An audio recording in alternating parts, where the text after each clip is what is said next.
5,000 करोड़ से ज्यादा के मालिक पहली बार बने सांसद बनते ही बन गए मंत्री।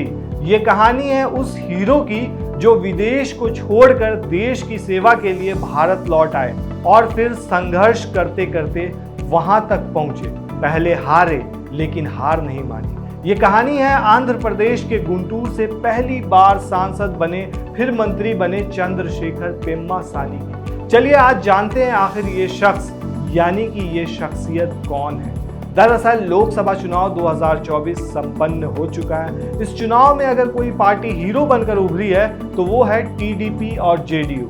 ये पार्टी किंग मेकर की भूमिका में रहे। आंध्र प्रदेश की टीडीपी को इस बार 16 सीटों पर जीत मिली है।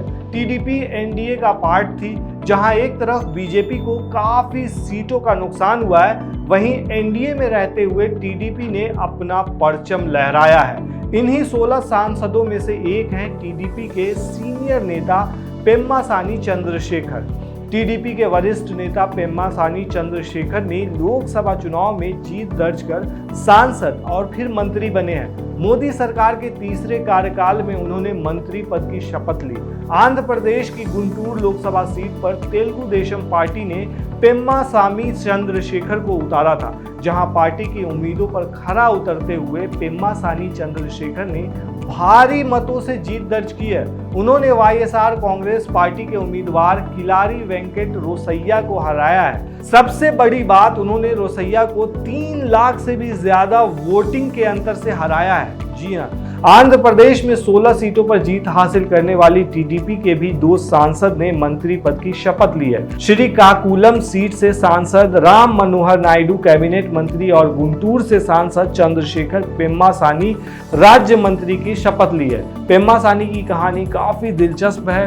पेम्मासानी के हलफनामे के मुताबिक उनकी कुल संपत्ति 5,705 करोड़ रुपए है। वो लोकसभा चुनाव के चौथे चरण के सबसे अमीर उम्मीदवार थे।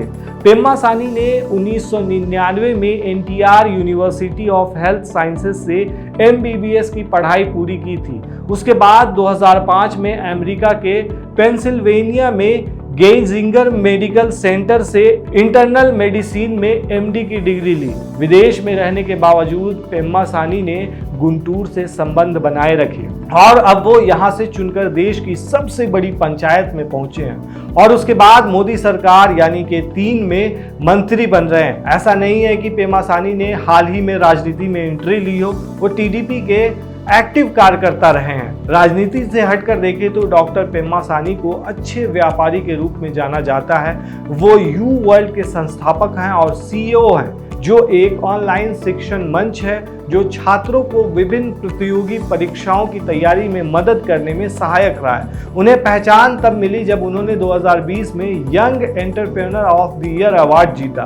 भारत और अमेरिका में 100 से ज्यादा कंपनियों और संपत्तियों में निवेश के साथ डॉक्टर पेम्मासानी की संपत्ति हैरान कर देने वाली है। उनकी चल संपत्ति में 2 मर्सिडीज कारें, एक टेस्ला और एक रोल्स रॉयल्स शामिल है। इतना पैसा होने के बावजूद उन्हें देश प्रेम खींच लाया। दरअसल देश सेवा का जज्बा लेकर पेम्मासानी राजनीति में उतरे हैं और आज उन्होंने कामयाबी की पहली दहलीज पर कदम रख दिया है। अब आपको बता दें कि 543 सीटों पर हुए लोकसभा चुनाव में बीजेपी को 240, कांग्रेस को 99, समाजवादी पार्टी को 37, तृणमूल कांग्रेस यानी टीडीपी को 29, डीएमके को 22, टीडीपी को 16, जेडीयू को 12, शिवसेना यानी यूबीटी को 9, एनसीपी शरद पवार वाली को 8, शिवसेना को 7, एलजेपी रामविलास को 5, वाईएसआरसीपी को 4, आरजेडी को 4, सीपीआईएम को 4, आईयूएमएल और आप जेएम को 3-3 सीटें मिली है।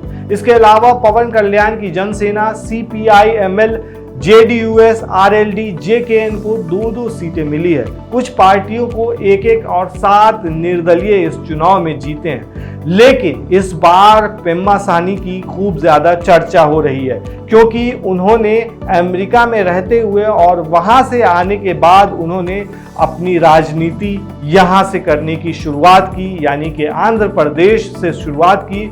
और शुरुआत भी ऐसी नहीं, शुरुआत भी उनकी काफ़ी धमाकेदार होने जा रही है।